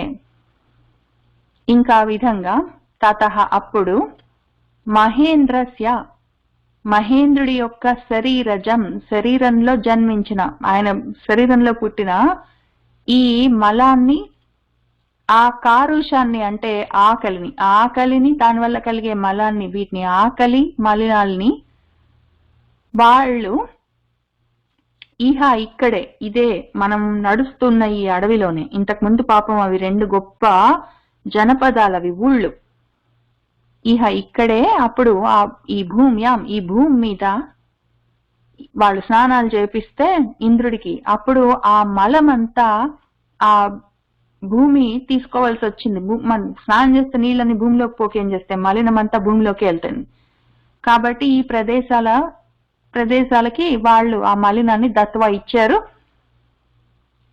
ఆకలిని మలినాన్ని ఇచ్చి అప్పుడు ఆ దేవాహ దేవతలందరూ హర్షాన్ని సంతోషాన్ని ప్రపేదిరే పొందారమ్మాయి దేవుడా, మళ్ళీ రాజుగారిని నిష్కళంకం చేసుకున్నామని వాళ్ళు చాలా సంతోషించారు.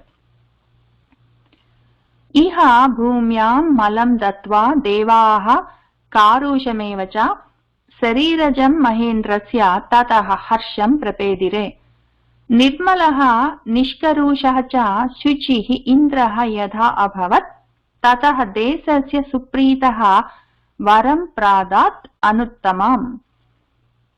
ఇంకప్పుడు మన ఇంద్రుడు నిర్మలుడయ్యాడు, మలం పోయింది. నిష్కరుషః కరుష ఆకలి పోయింది. శుచి అయ్యాడు, శుద్ధి అయ్యాడు, ఆయన శుభ్రమయ్యాడు.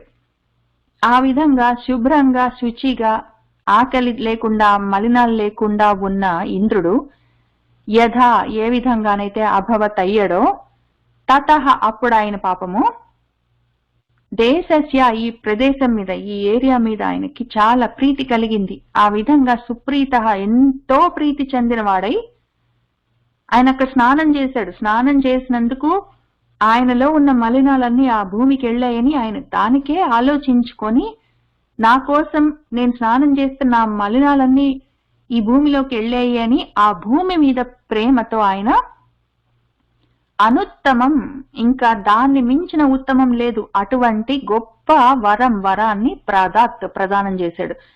నాలాంటి వాళ్ళైతే స్నానం చేస్తారు, వెళ్ళిపోతారు. నేను స్నానం చేసినప్పుడు నాలో ఉన్న రకరకాల మలినాలని అక్కడ భూమి పట్టుకుందే పాపము. దానికి ఇంత కష్టం కలిగించానే అన్న ఆలోచన నాకు రాదు, ఆయనకు వచ్చింది. అందుకే ఆయన దేవతలకి రాజయ్యాడు. దేవత అవడమే కాదు, దేవతలకి రాజయ్యాడు. ఎందుకంటే అంత గొప్ప మనసు ఆయనకి. అయ్యో, నేను స్నానం చేస్తే ఈ మట్టి అంత నాలో మలినమంతా ఇందులోకి వెళ్ళిందే అని ఆ ప్రదేశాన్ని చూసి ఆయన చాలా సంతోషించి ఇంత సేవ చేసినందుకు ఆయన గొప్ప వరాన్ని ప్రదానం చేశాడు.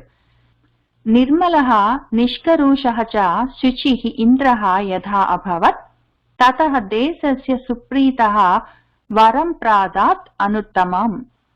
ఇమౌ జనపదౌ స్ఫీతౌ ఖ్యాతిం లోకే గమిష్యతః మలదాః చ కరుషాః చ మమ అంగమలధారిణౌ. ఆయన ఏమన్నాడంటే, ఇమౌ ఇవి మలదాహ కరుషాహ అన్న పేర్లున్న, మలదము కరుషం అన్న పేర్లున్న జనపదౌ జనపదాలు స్ఫీతౌ చాలా గొప్పవి, చాలా గొప్పవి ఈ జనపదాలు, ఈ ఊళ్ళు. ఇవి ఇప్పుడు మమ అంగమలధారిణౌ నా యొక్క శరీరం, నా యొక్క అంగం, నా శరీరం యొక్క మలాన్ని అవి ధరించాయి. ఇప్పటి నుంచి అవి మలద కరుష అన్న పేర్లతో లోకే ఈ లోకంలో గొప్ప ఖ్యాతిం పేరును గమిష్యత పొందుతాయి. ఇప్పటి నుంచి చాలా గొప్ప పేరు వస్తుంది ఈ ప్రదేశాలకి అని ఆయన చెప్పాడు. ఇప్పుడు మనం ఒక నిమిషం ఆలోచించి ఇక్కడ చూసుకుందాము.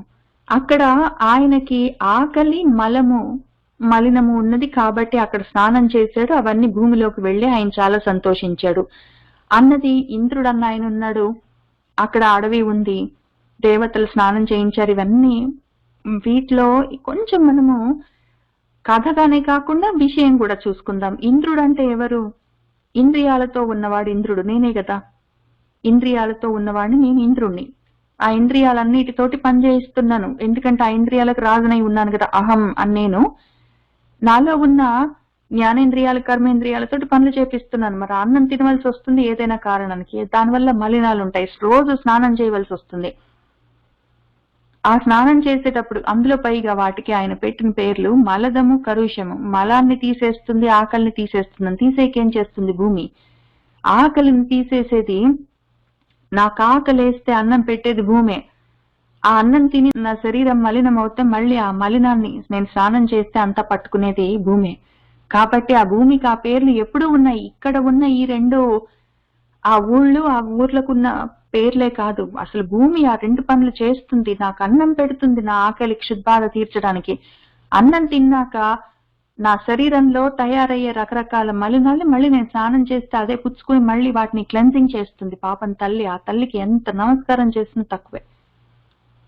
కాబట్టి నేను సంతోషించకేం చేస్తాను? నేను అత్యంత సంతోషించి, అమ్మా నేను నీకు చెప్పా కాబట్టి నీకు చాలా పేరు వస్తుందని నేను చెప్తే నీకు ఆ పేరు వస్తున్నాను కాదు, నీకు ఎప్పుడు అంత గొప్ప పేరుంది, నువ్వు స్ఫీతమైన ఎంతో గొప్పదైన భూమి తల్లివి, నాకు తల్లివై ఉన్నావు. ఇక్కడ ఇంద్రుడే కాదు, నేను కూడా నమస్కారం చేసుకుంటున్నాను. ఇమౌ జనపదౌ స్ఫీతౌ ఖ్యాతిం లోకే గమిష్యతః మలదాః చ కరుషాః చ మమ అంగమలధారిణౌ.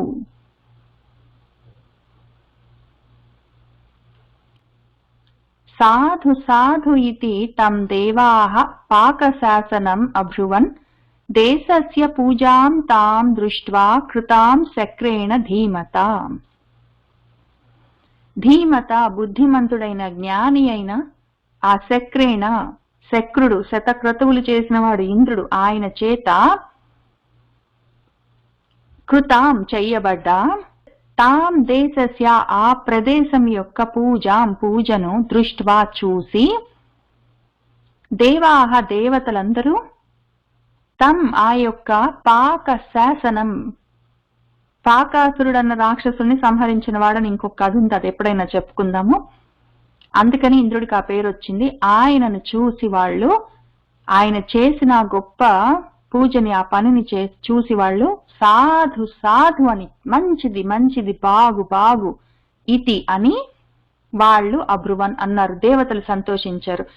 నేను అన్నం పెట్టే భూమి తల్లికి నమస్కారం చేసి ఆ అన్నం నేను వండుకొని తింటే దాన్ని పచనం చేసి మళ్ళీ దాని వల్ల వచ్చే మలినాలన్నీ నేను స్నానం చేస్తే ఆ స్నానం ద్వారా భూమిలోకి వెళ్తే భూమికి వెళ్ళే నీకు నమస్కారం అని నేను చెప్తే దేవతలు సంతోషించుకు ఏం చేస్తారు, మంచిది మంచిది అనకేం చేస్తారు. అంత మాత్రం స్ఫురణ లేకుండా నేనుంటే అప్పుడు దేవతలు కూడా బాధపడతారు. వాడుకుంటున్నాను కానీ థ్యాంక్ యూ కూడా చెప్పట్లేదంటే దేవతలు కూడా బాధపడతారు. చెప్తే నువ్వు నా కోసం ఇంత చేసేవే అంటే దేవతలు సంతోషిస్తారు. ఇదే కదా ఆయన భగవద్గీతలో చెప్పారు మన భగవంతుడు. సాధు సాధు ఇతి తం దేవాః పాకశాసనం అబ్రువన్ దేశస్య పూజాం తాం దృష్ట్వా కృతాం చక్రేణ ధీమత ఏతౌ జనపదౌ స్ఫీతౌ దీర్ఘకాలం అరిందమ మలదాః చ కరుషాః చ ముదితౌ ధనధాన్యతః. ఓ అరిందమా, ఓ శత్రుమర్దనుడా, ఓ రామా, ఏతౌ ఈ రెండు, స్ఫీతౌ అంత గొప్ప, ఆ జనపదౌ జనపదాలు ఈ రెండు, మలదాహ కరుషాహ ఈ రెండు, ధన ధాన్యత ధనంతో ధాన్యంతో దీర్ఘకాలం ఎంతో కాలం ముదితౌ సంతోషంగా ఉన్నాయి. ఆ ప్రదేశాలు సంతోషంగా ఉన్నాయంటే అక్కడ ఉన్న జనులు, జనపదాలు ఎందుకు అవుతాయి, అవి జనులు ఉంటాయి. ఆ జనులు కూడా ఈ ఊళ్ళల్లో ఉన్న జనులు ఎంతో కాలము ధనధాన్యాలకి కొరత లేకుండా ముదితం చాలా సంతోషంగా ఉన్నారయ్యా. ఏతౌ జనపదౌ స్ఫీతౌ దీర్ఘకాలం అరిందమ మలదాః చ కరుషాః చ ముదితౌ ధనధాన్యతః. కస్యచిత్ అధ కాలస్య యక్షీ వై కామరూపిణి బలం నాగసహస్రస్య ధారయంతి తదా హి అభూత్. అధ ఇంకప్పుడేమైందంటే కస్యచిత్ కాలస్య చాలా కాలం తర్వాత, ఎన్నో ఏళ్ల తర్వాత, ఎంతో కాలానికి, ఒకానొక సమయంలో ఒక యక్షి, ఒక యక్ష వనిత, ఆమె కామరూపిణి. యక్షులకు రాక్షసులకు వీళ్ళిద్దరికి కామరూపాలు జన్మతః వస్తాయి. వాళ్ళు సాధన చేసి మన పతంజలి మహర్షి చెప్పినట్టు సిద్ధులు సాధించక్కర్లేదు, వాళ్ళకి జన్మతోటే వస్తాయి. కోరిన రూపాలని వాళ్ళు ధరించగలరు. ఈ తల్లి కూడా అటువంటిదే. ఆమె బలం ఎటువంటిదంటే నాగ సహస్రస్య, నాగం అంటే ఏనుగు, 1000 ఏనుగుల బలం ఉంటుంది ఆమెకి. కోరిన రూపాలని ధరించగలదు. ఆ రకంగా అటువంటి బలాన్ని ధరించిన ఆమె తదా అప్పుడు అభూత్ ఇక్కడికి వచ్చింది. ఆ సమయంలో కస్యచిత్ అధ కాలస్య యక్షీ వై కామరూపిణి బలం నాగ సహస్రస్య ధారయంతి తదా హి అభూత్. తాటకా నామ భద్రంతే భార్యా సుందస్య ధీమతః మారీచః రాక్షసః పుత్రః యస్యాః శక్ర పరాక్రమః. ఆయన ముందే ఇవన్నీ చెప్పేటప్పుడు, రాక్షసులు అవన్నీ చెప్పేటప్పుడు మళ్ళీ మన రామచంద్రమూర్తి బుజ్జిబాబు చిన్నపిల్లాడు భయపడతాడని, నీకు భద్రమవుగాక, నీకేం భయం లేదు నాయన, నేను విషయం చెప్తున్నానంతే, నువ్వు అడిగేవు కాబట్టి భయం ఏం లేదు అని చెప్తూ ఆయన ఈ యక్షిని గురించి చెప్తున్నారు.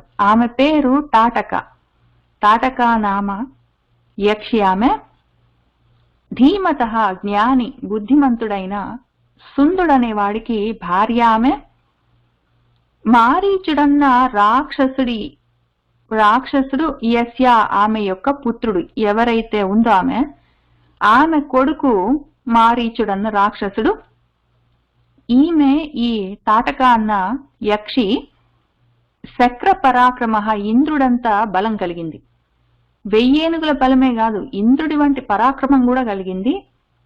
సుందుడి యొక్క భార్య, మారీచుడి యొక్క తల్లి, ఆమె పేరు తాటక. తాటకా నామ భద్రంతే భార్య సుందస్య ధీమతః మారీచః రాక్షసః పుత్రః యస్యాః శక్ర పరాక్రమః. వృత్త బాహుః మహాశీర్షః విపులాస్య తనుర్మహాన్ రాక్షసః భైరవాకారః నిత్యం త్రాసయతే ప్రజాః. ఆమె బాహువులు చేతులు వృత్తంగా గుండ్రంగా పెద్దగా ఉంటాయి. మహాశీర్ష శిరస్సు పెద్దది, మహాన్ పెద్ద తలకాయ. ఆస్యం అంటే నోరు విపుల, చాలా పెద్ద నోరు, విపులంగా విశాలంగా ఉంటుంది. ఆమె తనువు శరీరం మహాన్ పెద్దది, గొప్ప శరీరం. ఆ రకంగా పెద్ద శరీరంతో, విశాలమైన నోటితోటి, పెద్ద తలకాయతోటి, గుండ్రంగా బలంగా ఉన్న పెద్ద భుజాలతోటి, భైరవాకార భయంకరమైన ఆకారంతో ఉంటుంది ఆ రాక్షస, ఆ రాక్షసి. ఆమె నిత్యం ఎప్పుడు ప్రజాహ ఇక్కడ ఈ ఊళ్ళల్లో ఉన్న ప్రజలను త్రాసయ్యతే భయపెడుతూ ఉంటుంది. వృత్తబాహు మహాశీర్ష విపులాస్య తనుర్మహాన్ రాక్షస భైరవాకార నిత్యం త్రాసయతే ప్రజాః. ఇమౌ జనపదౌ నిత్యం వినాశయతి రాఘవ మలదాంశ్చ కరుషాంశ్చ తాటక దుష్టచారిణి. ఆ రకంగా రాఘవ రామ నిత్యము ఇంకిదే పనిలో ఈ మలదము కరుషము అన్న ఇమౌ ఈ రెండు జనపదాలను ఆ దుష్టచారిని, దుష్ప్రవర్తన కలిగిన, చారిణి అంటే చరించేది, దుష్ప్రవర్తనలో చరించేది, ఆ దుర్మార్గురాలు, మార్గం అన్నా చరించడం అన్నా ఆచారం అన్నా ఏదైనా అంతే. దుర్మార్గం అన్నా దుష్టచారం అన్నా అదే దుష్టాచారం. ఆ రకంగా ఉన్న ఆ తాటక ఈ జనపదాలను నిత్యము ఆ విధంగా వినాశయతి బాధ పెడుతూనే ఉంది. చివరికి అక్కడ మనుషులు ఎవరు లేరు, అందరు పారిపోయారు. ఇంకా ఊరు పాడుబడిపోయింది. ఇప్పుడు అరణ్యం మహారణ్యాలుగా అది పెరిగింది. ఇమౌ జనపదౌ నిత్యం వినాశయతి రాఘవ మలదాంశ్చ కరుషాంశ్చ తాటక దుష్టచారిణి. సా ఇయం పంధానం ఆవృత్య వసతి అద్యర్థయోజనే అతః ఏవ చ గంతవ్యం తాటకాయ వనం యతః. అందుకనే నాయన ఇయం ఈ సా ఆ తాటక పంధానం ఇదే దారిని ఆవృత్య అడ్డంగా ఉన్నది. ఈ దారికి మనం ఇప్పుడు వెళ్తున్న దారికి ఈ పంధానానికి ఆమె అడ్డంగా ఉన్నది. దాన్ని ఆవరించి ఆక్రమించుకొని ఉన్నది ఆవృత్య. ఆ రకంగా ఆవృత్య ఆక్రమించుకొని వసతి ఇక్కడే ఉన్నది నాయన, ఎంతో దూరం కాదు. అద్యర్థ యోజనే, అద్యర్థ యోజనే అంటే 1.5 యోజనాలు, ఇక్కడి నుంచి 1.5 యోజనాల దూరంలో ఆమె ఉంటుంది, ఆమె వసతి అక్కడ. యతః ఏదైతే ఈ వనం ఉన్నదో తాటకాయ, ఆ తాటక అన్న యక్షిణి యొక్క వనం ఉన్నదో అతః అక్కడికే ఏవ మనం అక్కడికే గంతవ్యం వెళ్ళవలసి ఉంది నాయన. నిన్నందుకే కావాలని అక్కడికే తీసుకొని వెళ్తున్నా నేను. ఇక్కడి నుంచి 1.5 యోజనాల దూరంలో ఉంటుంది ఆమె ఉండే నివాస స్థానము. సా ఇయం పంధానం ఆవృత్య వసతి అద్యర్థయోజనే అతః ఏవ చ గంతవ్యం తాటకాయ వనం యతః.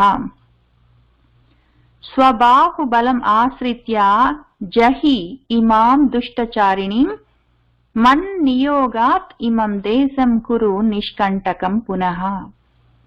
నాయన స్వబాహుబలం నీ సొంత భుజబలంతోటే, నీ సొంత భుజ బలాన్నే ఆశ్రయించి ఇమాం ఈ యొక్క దుష్టచారిణి, ఈ దుర్మార్గురాలిని జహి సంహరించిన ఆయన. మత్ నియోగాత్ నేను నియోగించడం వల్ల, నేను చెప్పడం వల్ల, నిన్ను ఈ పనిలో నేను పురమాయిస్తున్నాను, నిన్ను నియోగిస్తున్నాను. ఈ విధంగా నువ్వు పునః మళ్ళీ ఇమం దేశం ఈ ప్రదేశం మొత్తాన్ని నిష్కంటకం ఈ కంటకం అన్నది తాటకి అన్న కంటకాన్ని లేకుండా కురు చెయ్యి నాయన. నేను చెప్తున్నాను, నువ్వు ఈ తాటక అన్న యక్షిణిని, ఈ దుష్టచారిణిని, ఈ రాక్షసిని నీ సొంత భుజబలంతోటే సంహరించు. మళ్ళీ ఈ ప్రదేశానికి ఇటువంటి కంటకాన్ని లేకుండా చెయ్యి నాయన. స్వబాహుబలం ఆశ్రిత్య జహి ఇమాం దుష్టచారిణి మన్నియోగాత్ ఇమం దేశం కురు నిష్కంటకం పునః. నహి కశ్చిత్ ఇమం దేశం శక్తః హి ఆగంతుం ఈదృశం యక్షిణ్యా ఘోరయా రామ ఉత్సాదితం అసహ్యయా. రామ, ఈ ఘోరమైన అసహ్యయ సహించడానికి వీలు లేని, అసహ్యము అంటే సహించలేనిది అని అర్థం. సహించడం కష్టం, ఆమె తట్టుకోవడం కష్టము, అసహ్యము. ఘోరం, ఆమె భయంకరము. అటువంటి ఈ యక్షిణ్య, ఈమె వల్ల ఉత్సాదితం బాధపడుతూ ఉన్న, డెస్ట్రాయ్ అయిపోయిన, పాడైపోయిన ఇమం దేశం ఈ ప్రదేశంలోకి కశ్చిన్ ఎవ్వడు ఆగంతుం రావడానికి నా శక్తః హి శక్తి లేకుండా ఉన్నాడు కదా. ఈ దృశ్యం ఈ విధంగా ఆమె ఈ మొత్తం ప్రదేశాన్ని ఉత్సాదితం నాశనం పట్టించిందయ్యా. ఆమె ఉన్నంత కాలం ఈ ప్రదేశానికి ఇంకెవ్వడు రావడానికి శక్తి లేకుండా ఉన్నాడు. నహి కశ్చిత్ ఇమం దేశం శక్తః హి ఆగంతుం ఈదృశం యక్షిణ్యా ఘోరయా రామ ఉత్సాదితం అసహ్యయా. ఏతత్ తే సర్వం ఆఖ్యాతం యథా ఏతత్ దారుణం వనం యక్ష్యా చ ఉత్సాదితం సర్వం అద్యాపి న నివర్తతే. ఆయన ఇంత అడగలేదు రామచంద్రమూర్తి పాపం. ఏతత్ దారుణం వనం కిం ఏంటండి అని అడిగాడు. ఈ దారుణమైన అడవి ఏంటండి అని అడిగాడు.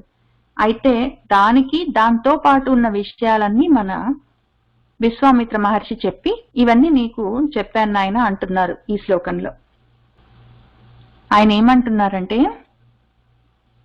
ఏతత్ దారుణం వనం, ఈ మొత్తం దారుణమైన వనము.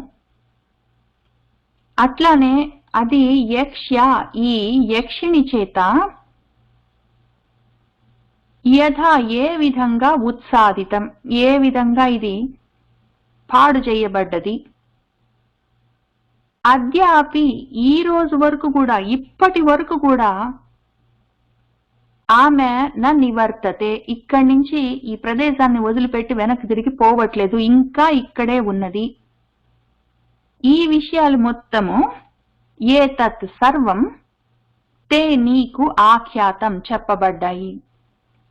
ఈ అడవేంటి, ఈ అడవిలో ఉన్న ఈ యక్షి ఎవరు, ఆమె ఈ మొత్తం ప్రదేశాన్ని ఏ విధంగా బాధ పెడుతూ ఉన్నది, ఏ విధంగా ఈ రోజు వరకు ఇక్కడే ఉంది, ఇంకిప్పుడు కూడా ఇక్కడే ఉంది వదిలిపెట్టకుండా ఈ ప్రదేశాన్ని అన్న విషయాలన్నీ నేను నీకు చెప్పాను నాయన. ఏతత్ తే సర్వం ఆఖ్యాతం యథా ఏతద్ దారుణం వనం యక్ష్యా చ ఉత్సాదితం సర్వం అద్యాపి న నివర్తతే. इत्यार्षे श्रीमद् रामायणे वाल्मीकिये आदिकाव्ये बालकाण्डे चतुर्विंश सर्ग सम्पूर्णम्. सर्वं श्रीरामचन्द्र प्रभु पादारविन्दार्पणमस्तु. मंगलं कोसलेन्द्राय महनीय गुणात्मने चक्रवर्ती तनुजाय सार्वभौमाय मंगलं. वेद वेदांत वेद्याय मेघश्याममूर्तये पुंसान्मोहन रूपाय पुण्यश्लोकाय मंगलम्.